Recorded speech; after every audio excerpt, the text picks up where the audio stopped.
జకర్యా గ్రంథము మొదటి అధ్యాయము. దర్యావేషు ఏలుబడియందు 2వ సంవత్సరము 8వ నెలలో యెహోవా వాక్కు ప్రవక్తయు ఇద్దోకు పుట్టిన బెరక్యా కుమారుడునైన జకర్యాకు ప్రత్యక్షమై సెలవిచ్చినదేమనగా, యెహోవా మీ పితరుల మీద బహుగా కోపించెను. కాబట్టి నీవు వారితో ఇట్లనుము, సైన్యములకు అధిపతియగు యెహోవా సెలవిచ్చినదేమనగా, మీరు నా తట్టు తిరిగిన ఎడల నేను మీ తట్టు తిరుగుదునని సైన్యములకు అధిపతియగు యెహోవా సెలవిచ్చుచున్నాడు. ఇదే సైన్యములకు అధిపతియగు యెహోవా వాక్కు. మీరు మీ పితరుల వంటి వారై ఉండవద్దు. పూర్వీకులైన ప్రవక్తలు సైన్యములకు అధిపతియగు యెహోవా సెలవిచ్చినదేమనగా, మీ దుర్మార్గతను మీ దుష్క్రియలను మాని తిరుగుడని వారికి ప్రకటించినను వారు వినకపోయిరి, నా మాట ఆలకించకపోయిరి. ఇదే యెహోవా వాక్కు. మీ పితరులేమైరి? ప్రవక్తలు నిత్యము బ్రతుకుదురా? అయినను నా సేవకులైన ప్రవక్తలకు నేను సెలవిచ్చిన మాటలను కట్టడలను మీ పితరుల విషయంలో నెరవేరలేదా? నెరవేరగా వారు తిరిగి మన ప్రవర్తనను బట్టియు క్రియలను బట్టియు యెహోవా మనకు చేయదలిచిన ప్రకారముగా ఆయన అంతయు మనకు చేసియున్నాడని చెప్పుకొనిరి.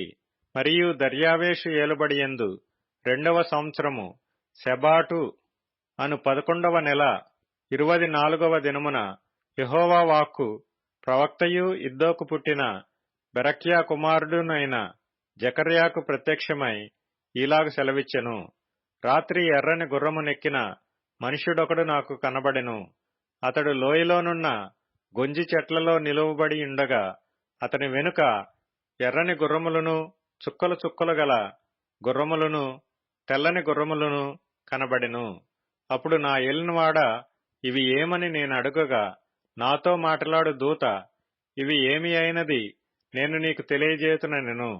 అప్పుడు గొంజి చెట్లలో నిలువబడి ఉన్నవాడు, ఇవి లోకమంతటను తిరుగులాడుటకు యెహోవా పంపించిన గుర్రములని చెప్పెను. అవి గొంజి చెట్ల మధ్యను నిలువబడి యెహోవా దూతను చూచి, మేము లోకమంతటా తిరుగులాడి వచ్చియున్నాము. ఇదిగో లోకులందరూ శాంతము కలిగి నిమ్మళముగా ఉన్నారని చెప్పెను. అందుకు యెహోవా దూత, సైన్యములకు అధిపతియగు యెహోవా, 70 సంవత్సరముల నుండి నీవు యెరూషలేము మీదను యూదా పట్టణముల మీదను కోపముంచి ఉన్నావే, ఇక ఎన్నాళ్లు కనికరింపకయుందువు అని మనవి చేయగా, యెహోవా నాతో మాట్లాడిన దూతకు ఆదరణ అయిన మధుర వచనములతో ఉత్తరమిచ్చెను. కాబట్టి నాతో మాట్లాడుచున్న దూత నాతో ఇట్లనెను, నీవు ప్రకటన చేయవలసినదేమనగా, సైన్యములకు అధిపతియగు యెహోవా ఈలాగు సెలవిచ్చుచున్నాడు, నేను యెరూషలేము విషయంలోను సీయోను విషయంలోను అధికాసక్తి కలిగియున్నాను. నిమ్మళముగా ఉన్న అన్యజనుల మీద నేను బహుగా కోపించుచున్నాను.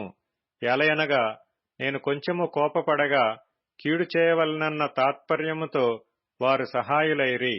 కాబట్టి యెహోవా సెలవిచ్చినదేమనగా, వాత్సల్యము గలవాడనై నేను యెరూషలేము తట్టు తిరిగియున్నాను. అందులో నా మందిరము కట్టబడును.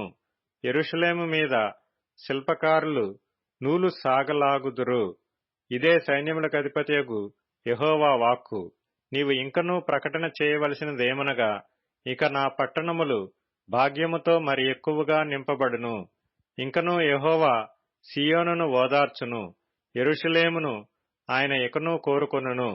అప్పుడు నేను తేరి చూడగా 4 కొమ్ములు కనబడెను. ఇవి ఏమిటి అని నేను నాతో మాట్లాడుచున్న దూతనడుగగా, అతడు, ఇవి యూదావారిని ఇశ్రాయేలు వారిని యెరూషలేము నివాసులను చెదరగొట్టిన కొమ్ములనెను. యెహోవా 4 కంసాలులను నాకు కనపరచగా, వీరేమి చేయబోచున్నారని నేనడిగినందుకు ఆయన, ఎవడనూ తల ఎత్తకుండా యూదావారిని చెదరగొట్టిన కొమ్ములు ఇవే. అయితే వాటిని భయపెట్టుటకును యూదా దేశస్థులనందరినీ చెదరగొట్టుటకై వారి మీద బలాత్కారము జరిగించిన అన్యజనుల కొమ్ములను పడగొట్టుటకును వీరు వచ్చియున్నారని నాకు సెలవిచ్చెను.